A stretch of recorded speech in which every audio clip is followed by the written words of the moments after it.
Si t'as eu un peu de chance dans ta vie, t'es allé à la crèche, à la maternelle, au collège et au lycée. Et tout ça pourquoi? Emmagasiner assez de connaissances pour devenir un citoyen respectueux des valeurs de la République, mais néanmoins ouvert sur le monde extérieur et les enjeux cruciaux qu'il présente. Oui, mais surtout le bac. Un truc dont t'as toujours entendu parler mais qui va devenir vrai cette année. Nous on est déjà passé par là, donc on a vu toutes les techniques possibles pour les réviser. Et franchement elles sont pas toutes bonnes. Numéro 1. Surligner.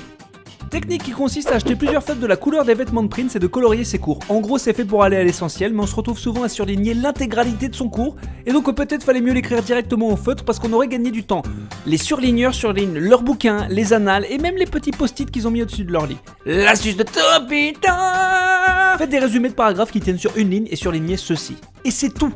Numéro 2, la méthode scientifique, qui consiste à calculer tous les coefs et faire des prévisions à l'avance afin de savoir les matières dans lesquelles on peut faire l'impasse. Faire l'impasse, ça veut dire se prendre un bon gros 4. Donc on se lance dans des calculs bizarres genre, donc si j'ai 19 en éco et 11 en maths, je peux avoir 3 en gym, et donc je peux vider ce pot de Nutella. Parfait.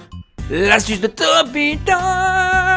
Au lieu de passer autant de temps sur une équation à 10 inconnus, révise les maths même si c'est pas un gros coef, c'est toujours ça de prix.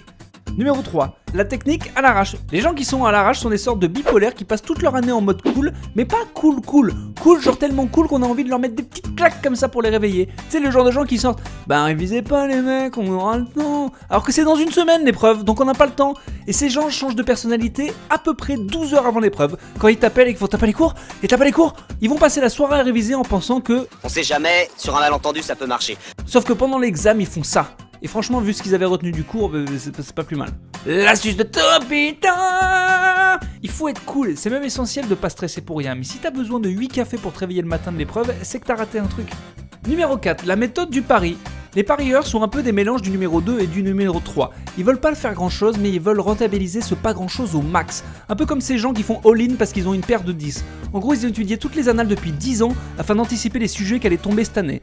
Et donc ils laissent tomber tous les autres. Un pari qui équivaut à parier tout son fric sur Guingamp par 3 buts d'écart face au Barça. Donc un pari très malin. L'astuce de Topito. Les impasses, c'est la fausse bonne idée. Oui, il y a évidemment des trucs qu'il faut plus réviser que d'autres, mais on n'est jamais à l'abri du petit piège qu'ils mettent dedans. Et puis c'est avec tous ces petits trucs en plus qu'on va gratter la mention qui fait pleurer maman. Numéro 5, faire des fiches. Au début de l'année, les gens qui font des fiches ont revendu leurs fringues, leurs DS et leurs abonnés YouTube pour investir dans des petites fiches Bristol qui, selon eux, ont le pouvoir de faire apprendre les cours, alors que souvent, elles servent juste à écrire le même cours, mais en beaucoup plus petit. Donc si vous voulez vous défoncer les yeux, c'est la meilleure technique. L'astuce de Topito. Faites plutôt des fiches à base de questions-réponses, c'est-à-dire que vous mettez la question sur le recto et la réponse derrière, ça reste la meilleure manière d'apprendre un truc et en plus c'est beaucoup plus marrant. C'est une sorte de jeu ludique, on s'éclate à la maison. Numéro 6, réviser en bande. Certaines personnes ne supportent pas la solitude et veulent toujours réviser à plein. Le problème c'est que plus il y a de gens, plus les chances de rien foutre augmentent de manière exponentielle. Si tu sais pas ce que c'est exponentiel, arrête de réviser avec 10 potes. L'astuce de Topito. Révisez à 2 et choisissez une personne spécifique par matière, une sorte de spécialiste. Faites-vous une team d'Avengers, Avengers du bac, avec cette voix tout sonne cool, histoire géo, tectonique des plaques. Numéro 7, faire des pauses. Ou la technique où t'as besoin de 12 heures pour en bosser 2. Tu bosses 1 heure, tu vas sur internet 1 heure, sauf qu'1 heure sur internet quand on clique de lien en lien ça va vite, donc en fait c'est 3 heures, après tu reprends le taf mais tu tiens qu'1 heure, puis tu repars sur internet, à la fin de la journée ta tête explose parce que t'es resté à l'intérieur tout le temps, et tout ça pour un résultat totalement moyen. 11 sur 20, ce qui est bien mais pas top. L'astuce de Topito.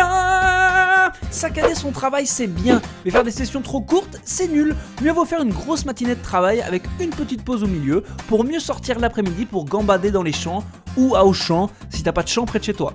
Sinon après tu finis ta journée comme ça. Numéro 8, la méthode sérieuse, qui consiste à taffer 1 heure par soir tous les jours sans jamais rater un jour et ce depuis le mois de septembre. Le mois de septembre d'il y a 15 ans. La technique que tout le monde sait qu'elle marche mais qu'on a tous du mal à faire. Pourtant c'est la seule technique qui permet d'être dans ce mode-là à la veille de l'examen.